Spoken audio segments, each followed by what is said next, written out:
Hello, and welcome once again to the Dental Marketing Mastery Series. This podcast is brought to you by dentalwebcontent.com and New Patients Incorporated. I'm Howie Horrocks, the founder of New Patients Incorporated. Along with me once again is my friend and partner and the president of New Patients Incorporated, Mark Dilatush. Hello, once again. We've got another great podcast for you, and with me today is my good buddy Mark Dilatush. How you doing today? Hey, Howie. How are you? I'm wonderful. Good. How is, what is it, the end of September? How's the weather in Las Vegas? Well, we're going to be in the low 90s to the high 80s today. So. Oh, that's all right. That's all right. You guys getting wind? A little bit here and there. We're heading into the monsoon season. That sounds like it. That actually doesn't sound too bad. If there's no humidity, that sounds pretty nice. You got lots of trees and lots of color on your trees yet? Yeah, we got a bit of that. Yeah, you're lying. I know you don't have trees there. You don't have trees and you don't have color. Oh, you busted me. No, we don't have trees. I know. So what are our topics today? Well, I think we'd like to talk about how a dentist would go about introducing a new service. Wow, that's very broad and very general. And I'll tell you something. I'm going to say that's probably 30 or 40% of our new client requests, really. Yeah, It's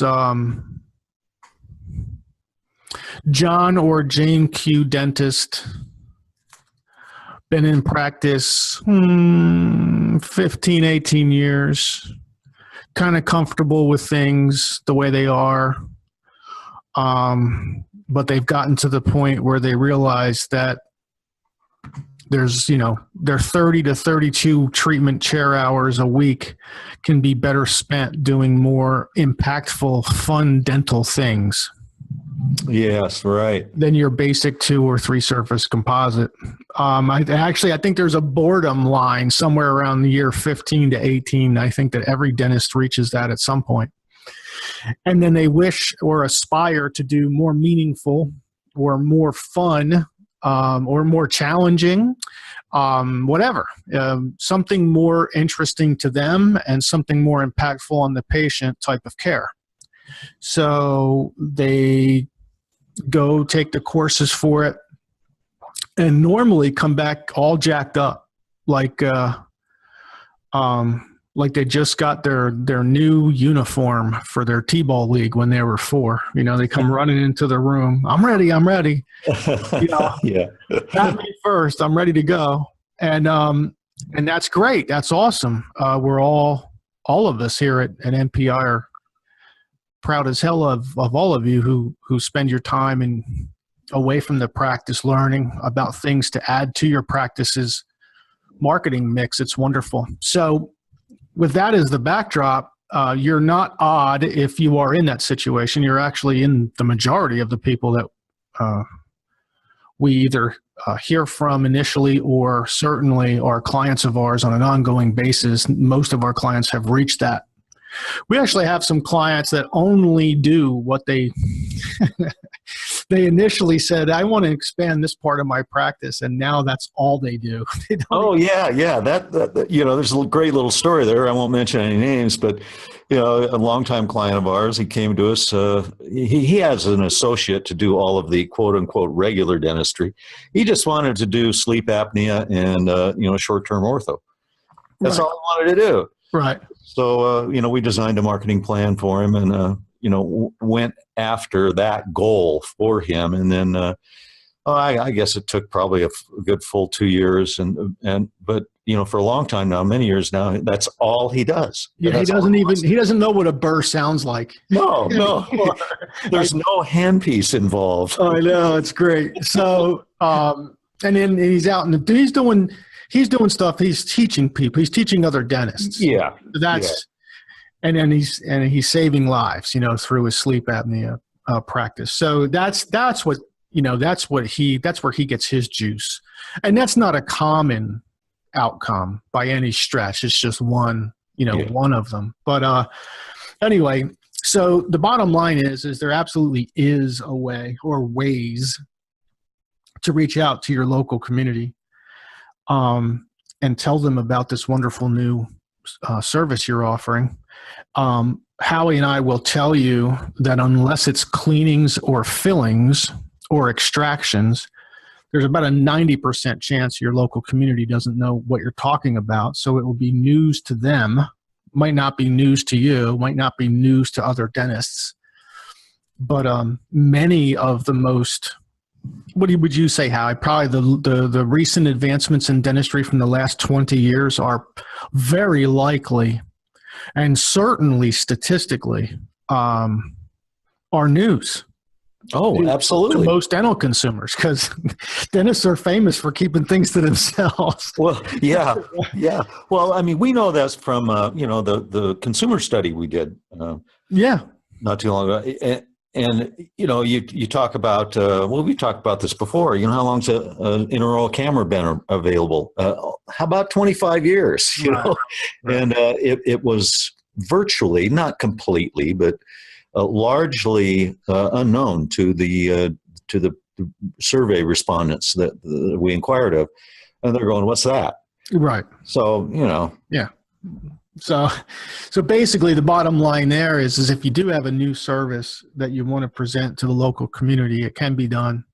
And there's a really good chance that they're going to respond positively, at least initially, and which would lend us to building a marketing plan for this specific issue, which always leads our advisory team to what costs the least and what gives the best statistical chance of success.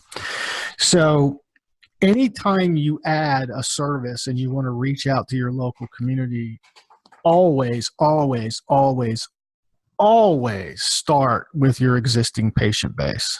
Yeah, that's right. Okay? And that could take you, now you don't overdo it. There's dentists out there making really bad mistakes, actually, of overhyping to their existing patient base. Your existing patient base wants to hear from you about 3 to 4 times a year.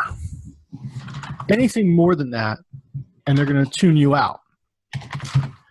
They'll also tune you out if you put too much information into a piece, whether it's a printed piece or a piece on a web page or a piece anywhere. It doesn't matter. They're going to tune you out. So you have to be careful with the volume that you present to your existing patient base. However, that is always the place that you start. You start there because you are minimizing a boatload of risk. Your own patients know you. They know your office location. They know the parking. They know the driving patterns of the time of the day that it's going to take for them to drive to you. They are so familiar with you that takes down, I would say, half the barriers in order to sell a new service. Yeah. So yeah, they already like you, presumably, because they've already given you money, and so you have limited few barriers to overcome there. Right. So what you always start internally, and people ask me all the time, well, what does internal promotion mean? Internal promotion is any way you communicate to an existing patient, either when they're in your office physically or after they've gone home. So internal promotion could be something as subtle as a reception room loop that talks about, let's say that you just finished your implant course, a reception room loop that talks about the benefits of dental implants. No sound, no words, just a few slides on a reception room television. And then the patient goes in the back. And at the treatment plan consult, you happen to mention that one of the solutions for the missing tooth or the slipping denture or problem X that the patient is experiencing might be a dental implant. At that point, that patient already understands at least the primary benefits of a dental implant because they were watching the reception room loop on their way in. Another example might be an email that you send your patients, a single topic email on the benefits of dental implants that you email your patient base. Let's say, whatever. You may send one every quarter out to your patient base. One of them should be about the benefits of dental implants. You may have patients who have parents that have slipping dentures.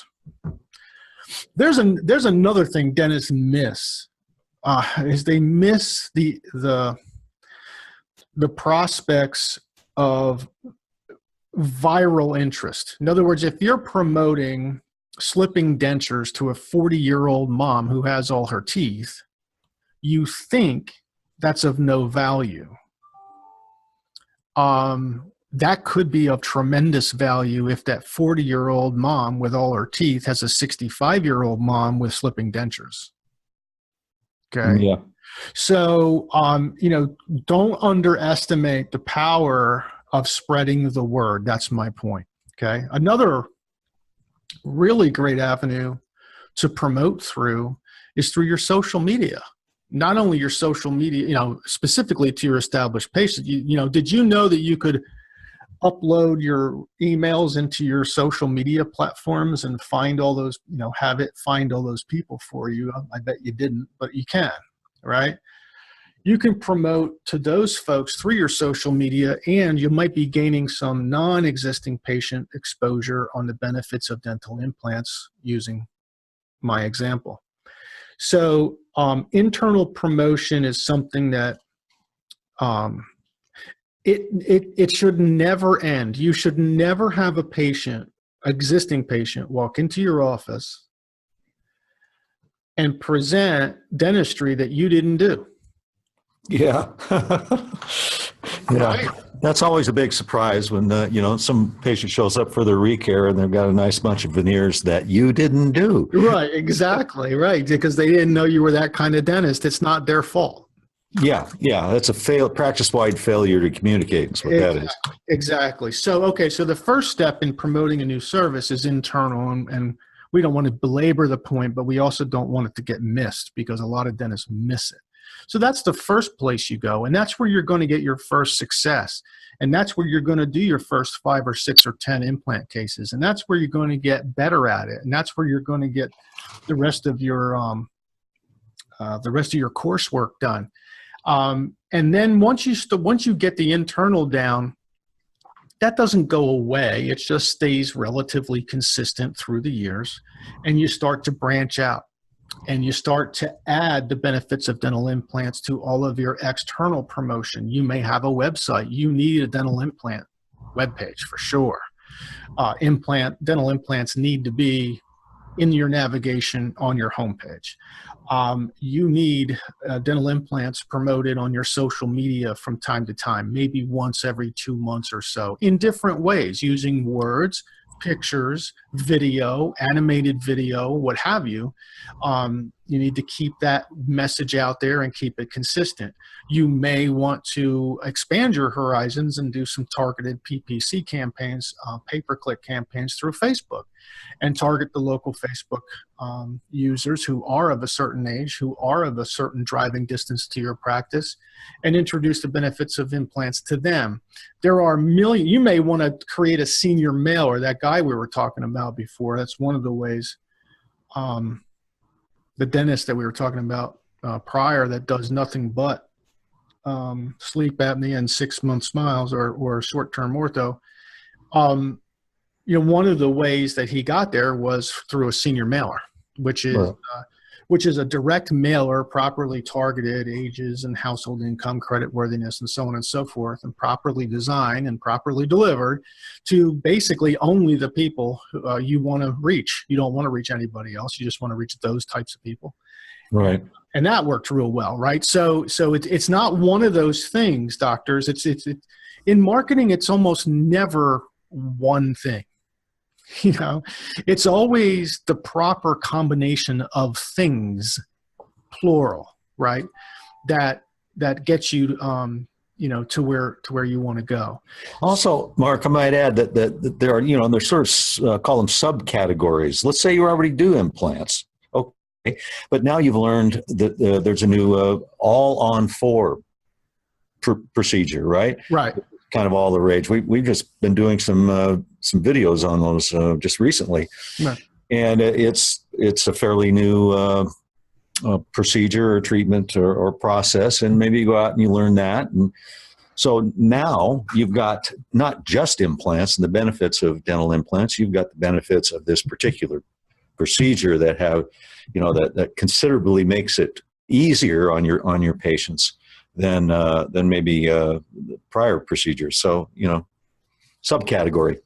Yeah, no, absolutely. And I think everything that we just discussed, all of that, the emailer, the reception room loop, the all-on-4, the senior, all that stuff is on Dental Web content. Yeah. Yeah, so you just basically just type in dental implants and poof, there's everything you'd ever need to promote dental implants staring you in the face. You just basically you just click on them and customize them, or we will, and then you just use them. So and if we're doing it, if NPI is doing it for you, then we would do that stuff, right? So, or if you want to do it yourself, use the content in DWC. However you want to do it. I guess the bottom line with promoting a new service is that it's never one thing. You always start with internal. You always do those cases first and then slowly migrate external. You always add in the new service into the external promotions that are already working for you. So here's my point. If you have a print ad, let's say, in a local newspaper, maybe, I don't know, maybe you're the last dentist to do that. But let's say you have an ad in a local newspaper and it's working really, really, really well. Well, then create an ad for implants for that same local newspaper. There's no reason to go try something brand new just because it's a dental implant, right?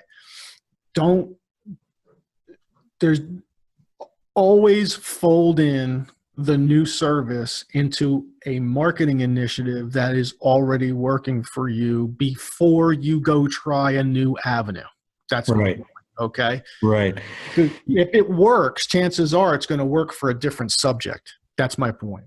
Right. And another aspect of that, what you just touched on, Mark, is, the tried and true press release, along with any sort of local advertising that you do. I mean, it is newsworthy that the dentist went out and took this course and has a brand new slant or a brand new approach to delivering dental implants, for example, and that would be maybe the all-on-4 procedure. That's news in a local community.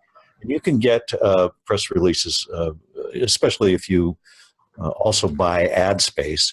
So you can get the ad, and then you can get the little news story about how you went somewhere and you learned this procedure from. Sure. Yeah, that sort of thing. I wouldn't overlook that. A lot of people might poo-poo it in the internet age, but people, the big newspapers are kind of on the downside, but local newspapers are pretty much doing fine. Yeah, the local ones and the micro local ones, the ones that are like community newspapers, they're all doing just fine. Yeah, space they always should have been. Yeah. They could have been catering to the advertisers immediately around them because their distribution is immediately around them. Duh. That's what they should have been doing all along. So, okay. I get you. So anyway, the bottom line, just to recap, introducing a new service it's awesome. We're all happy and proud of you, and we want you to take those new skills and make a difference in patients' lives. So start internally, get your feet wet. It's so funny, with almost every new thing, there's always operational protocols that have to be changed. There's scheduling protocols. There's always something that needs to be altered or changed for every new service that a dentist provides. So do that internally with your existing patients. Get used to everything, get knowledgeable with everything. Then when you're ready for more, go external, and go external in a venue that has already proven to work for you, because changing the subject hardly ever changes the result. And then you can expand from there. You can expand into something new and then simply use our formula for what works, what provides the least risk to the most risk, and always start with the least risk. Right. You got anything else, Howie? No, I think we've beaten that one to death. We're going to sign off now and thank our audience for listening once again. We really appreciate it. And yes, same here. We'll be back shortly. Thank you. We hope you've enjoyed our podcast today. You can find more podcasts on our YouTube channel, on Stitcher, and iTunes. Also on our websites, dentalwebcontent.com and newpatientsinc.com.